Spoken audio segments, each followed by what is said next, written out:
This is ELC131, Circuit Analysis 1, and in this presentation we're going to look at series RL circuits.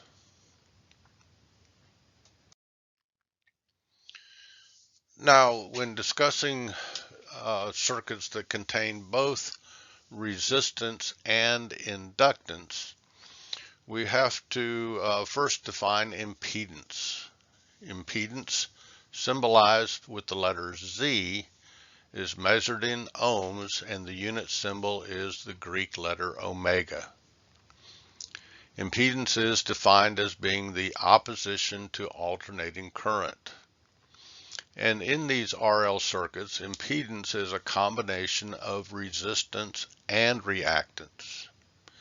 And you recall reactance is the frequency-dependent opposition to sinusoidal alternating current of an inductor or a capacitor.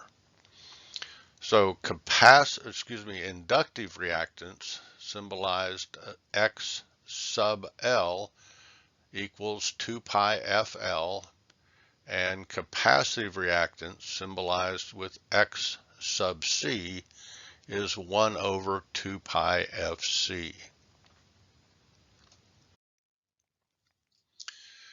Now, we see a series RL circuit in Figure 1. The circuit has a source voltage of 14.14 volts peak at a frequency of 1 kilohertz, and this source voltage is connected to the series combination of R1 1 k ohm and L1 100 millihenries.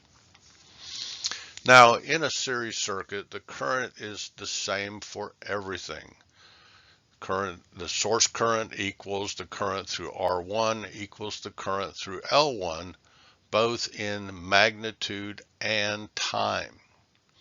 So in this series circuit, we're going to use current as our reference, since it is common to all elements in the circuit: the source, the resistor, and the inductor. So Figure 2 shows us the sinusoidal current in this circuit.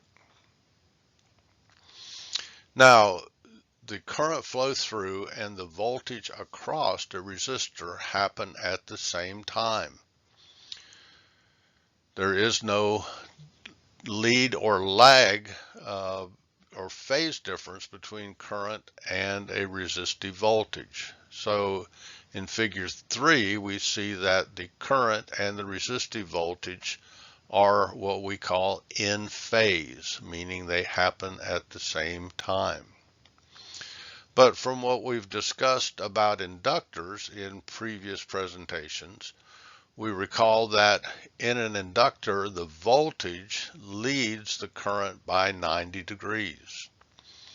So Figure 4 illustrates the phase difference between the inductor voltage and current, and of course the inductor voltage and the resistor voltage. Now, it's difficult to illustrate these phase differences between voltages and current in the series RL circuit by sketching the sine waves. So we illustrate these phase differences using a vector diagram. Now, referring to the vector diagram in Figure 5, note that I and VR are at the positive x-axis of the vector diagram, and this is our reference point. 0 degrees on the vector diagram is our reference. And of course, we plot VL on this vector diagram at positive 90 degrees because VL leads VR and I by 90 degrees. Now, Kirchhoff's voltage law tells us that in this series circuit, the source voltage equals the resistive voltage plus the inductive voltage. But we can't add VR and VL directly because these voltages do not occur at the same time. That V source is the vector sum of VR and VL, and we must add them using Pythagorean's theorem. Referring to the vector diagram in figure 6, we can see that VL and VR make up two sides of a right triangle, with V source being the hypotenuse of that right triangle. Now, in analyzing these circuits, of course, we need to talk about the angular difference between VR and V source, which is also the angular difference between V source and I. And this angular difference is symbolized with the Greek letter theta. Mathematically, we can find theta by taking the inverse tangent of VL over VR. Recall, the inverse theta equals the inverse tangent of the side opposite to theta over the side that's adjacent to theta.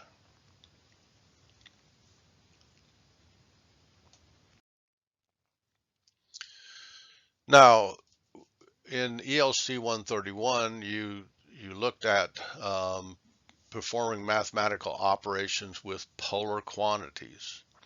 And from the rules of polar math, we see that when we divide two polar quantities, the magnitudes divide and the angles subtract. So referring to figure 6, VL is at positive 90 degrees, I is at 0 degrees, so the opposition to current as provided by an inductor would be plotted at positive 90 degrees also. And VR at 0 degrees divided by I at 0 degrees gives us resistance at 0 degrees. And these points on the vector diagram are illustrated in the circuit of figure 7. Now, impedance, again, is the sum of R and X sub L, but R and X sub L don't happen at the same time. They're 90 degrees apart, so we must add R and X sub L, again using Pythagorean's theorem, where impedance equals the square root of R squared plus X sub L squared. And we can use these values of X sub L and R to determine the phase angle of the circuit. The phase angle theta equals the inverse tangent of X sub L over R. Again, theta equals the inverse tangent of the side opposite to theta, X sub L, divided by the side adjacent to theta, which is R.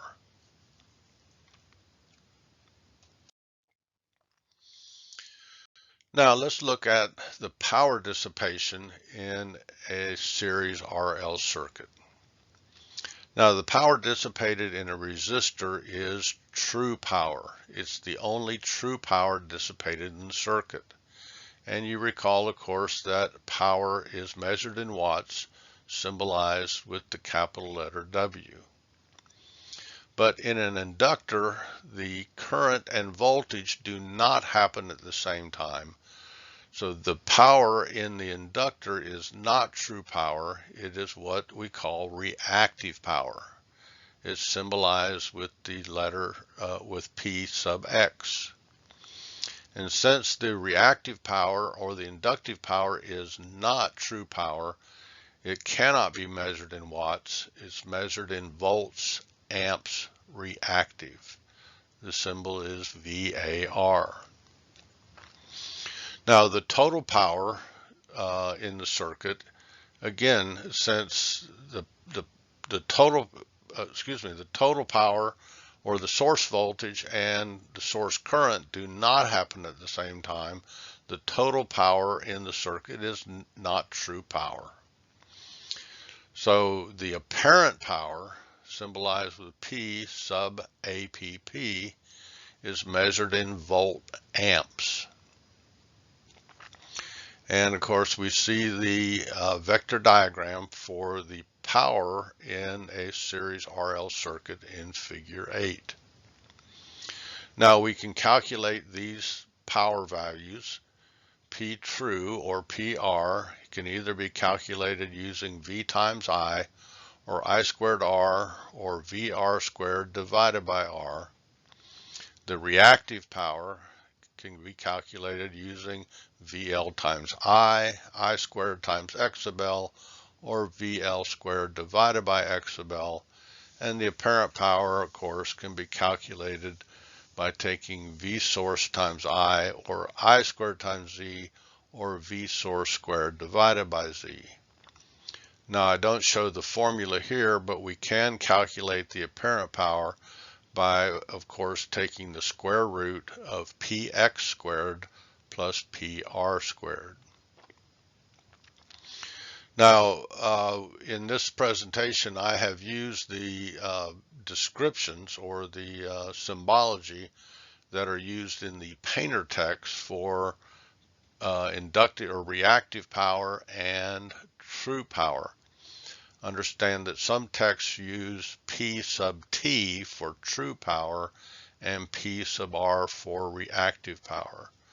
So be sure you understand what the symbology describes when looking at other texts or other presentations or talking to other technicians and engineers. Now, with these series RL circuits, we're also concerned about the power factor of the circuit.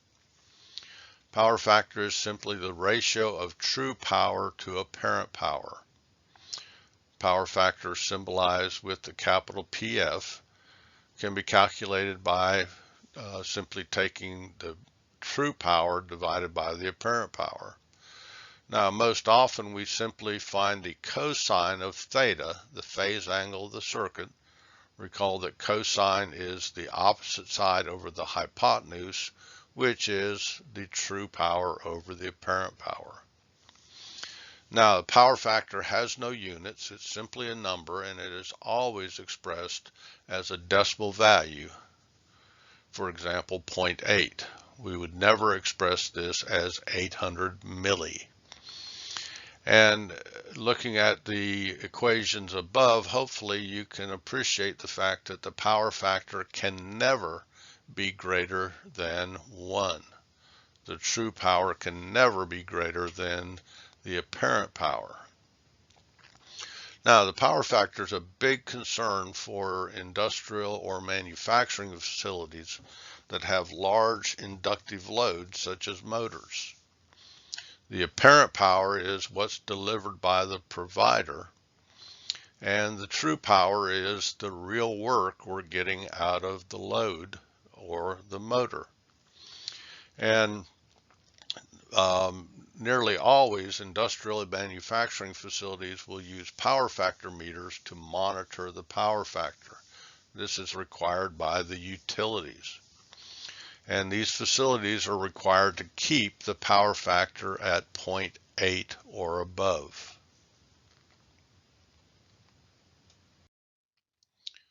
So let's look at the analysis of the circuit of figure 1. Again, the source voltage is 14.1 volt peak at a frequency of 1 kilohertz. R1 is 1 kiloohm and L1 is 100 millihenries.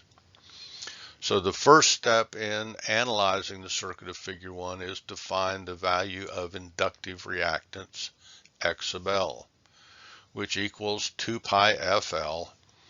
X sub L equals 628 ohms. Then we have to find the impedance of the circuit, which is the square root of R squared plus X sub L squared. The impedance of the circuit is 1.18 k ohms. And then we'll find the phase angle of the circuit using the inverse tangent of X sub L over R, which gives us a value of 32.1 degrees. Now, from your studies of trigonometry, you should realize that we can also calculate the phase angle using the inverse sine of X sub L over Z, the opposite side over the hypotenuse, or we can use the inverse cosine of R over Z. Again, the inverse cosine of the adjacent side over the hypotenuse. And the impedance vector diagram for the circuit of figure 1 is shown in figure 9.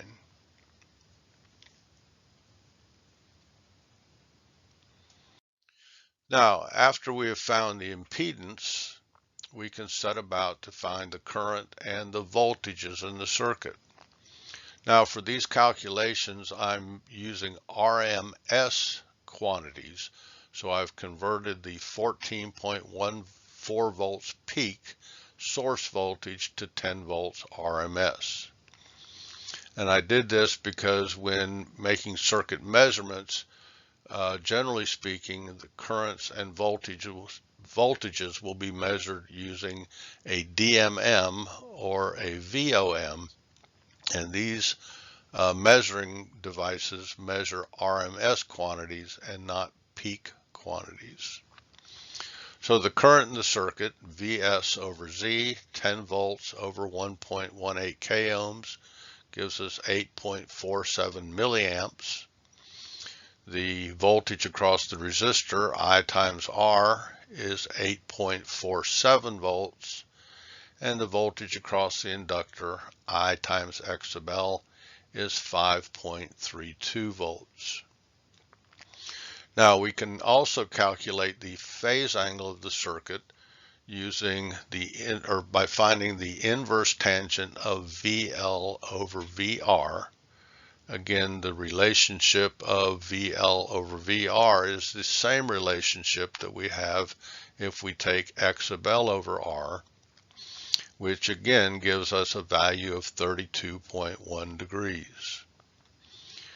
And it's not required, but I always think it's a good idea to check our math by finding the square root of the sum of the voltages squared, the square root of VR squared plus VL squared, just to make sure that we did not make some blunder in calculating the current or the voltages.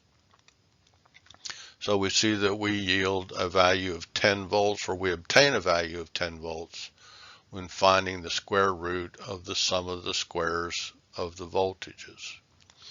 And of course, the voltage vector diagram is provided in figure 10.